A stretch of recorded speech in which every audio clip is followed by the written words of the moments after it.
kembali lagi di podcast Hairpod, tempat di mana kita membahas hal-hal menarik seputar dunia algoritma.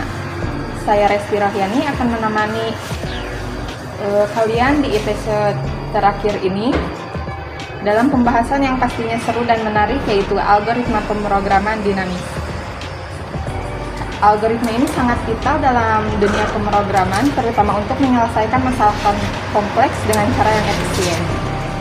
Dan tentunya untuk membahas topik yang satu ini saya agak sendirian. Saya sudah mengundang seorang narasumber, seorang mahasiswa di bidang ini.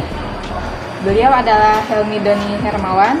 Selamat datang Helmi di podcast Hairpod. Selamat datang. Bagaimana kabarnya? Baik hari ini. Baik sekali. Apakah sudah siap untuk diberi pertanyaan seputar dunia algoritma ini? Sebenarnya belum, cuman mau gak mau ya harus. Jadi Helmi, apa itu sih algoritma pemrograman dinamis ini dan bagaimana cara kerjanya dalam menyelesaikan masalah? Tentu saya akan jelaskan secara singkat saja ya. Ya.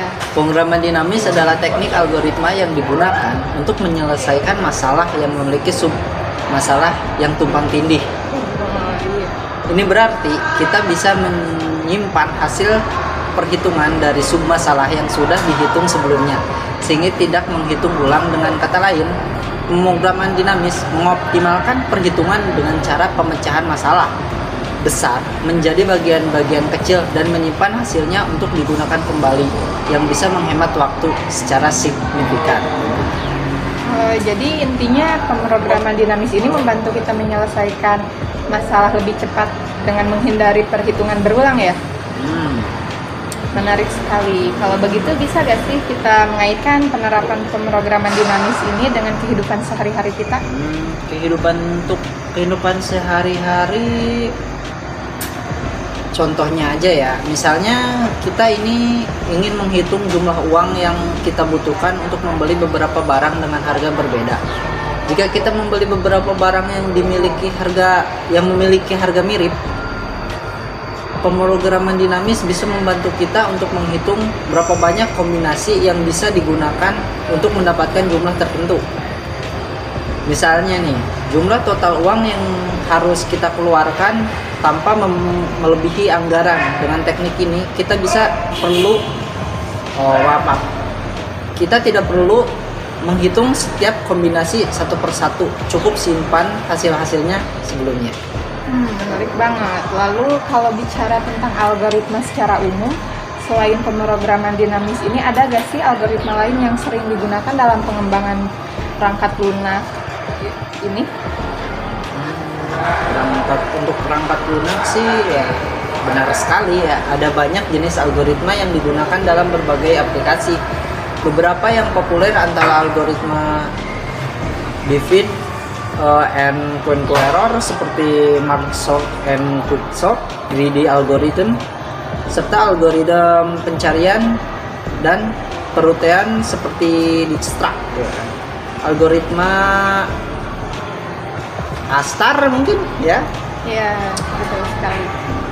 Setiap algoritma ini punya keunggulan masing-masing tergantung dari jenis masalah yang timbul gitu. Iya. Pasti banyak banget ya aplikasi dalam dunia nyatanya gitu. Bisa nggak beri contoh bagaimana algoritma pemrograman dinamis ini dipakai dalam pengembangan aplikasi untuk memecahkan masalah yang konkret? Nah, untuk pemrograman dinamis ini salah satu contohnya penerapan nyata program dinamis adalah dalam aplikasi Google Maps untuk mencari rute tercepat. Sama berarti ya seperti algoritma Astar ini. Ya, mungkin sama kayak gitu. Mungkin itu kan setiap algoritma itu punya kesamaan, tentunya ada kesamaan, ada perbedaan. Ya, betul. Algoritma itu kan untuk mencari solusi, ya, tapi dengan cara yang berbeda-beda. Ya. Lalu implementasi algoritma juga gak selalu mulus kan ya? Ada gak sih tantangan yang selalu dihadapi untuk menggunakan pemrograman dinamis ini dan bagaimana solusinya? Tentunya tantangan yang utamanya ya itu adalah penggunaan memori yang bisa sangat besar ya. Terutama kita harus menyimpan banyak hasil perhitungan dan submasalahnya. Oleh karena itu penting untuk memikirkan nih strategi penyimpanan dan yang efisien tentunya. Seperti space optimization atau menggunakan teknik lain yang meminimalkan penggunaan memori. Selain itu, terkadang nih pemahaman tentang struktur data yang tepat juga menjadi kunci dalam implementasi algoritma pemrograman dinamis itu sendiri. Oh iya, menarik sekali ya. Dan bagi teman-teman pengembang atau pelajar yang ingin memperdalam ilmu tentang algoritma, terutama pemrograman dinamis, ada gak sih tips dari Helmi ini? Ya, yang pertama, belajar IT itu sangat Penting gitu dibilang ya, penting, karena tapi sekarang semakin canggih teknologi Iya. gitu. cuman kita jangan menyepelekan gitu. Soalnya untuk dari segi IT itu bisa dibilang mudah tapi tidak mudah kayak gitu Iya, kan. betul Yang sekali. pertama nih saya kasih saran ya, jangan takut untuk berlatih ya kan. Latihan adalah kunci lah gitu, utama untuk menguasai algoritma. Mulai dengan memecahkan masalah-masalah sederhana aja nih. Kemudian pelajari konsep dasar seperti memoization and tabulation nih. Jangan lupa untuk memahami struktur datanya nih kan, Iya. untuk mendukung serta karena pemrograman itu dinamis sangat tergantung pada pemilihan struktur data yang tepat gitu. Oh, baik, jadi untuk merangkum pada episode kali ini kita sudah membahas tentang pemrograman dinamis ya. Banyak sekali yang dibahas tadi. Jadi kesimpulannya yaitu teknik algoritma yang efisien untuk memecahkan masalah dengan submasalah yang tumpang tindih. Kita juga telah melihat penerapannya dalam kehidupan sehari-hari, contoh di aplikasi Google Maps, serta tantangan yang dihadapi dalam implementasinya seperti penggunaan memori. Jangan lupa untuk terus berlatih dan memahami struktur data yang tepat. Terima kasih kepada Helmi yang telah meluangkan waktu untuk berbagi pengetahuan di episode kali ini.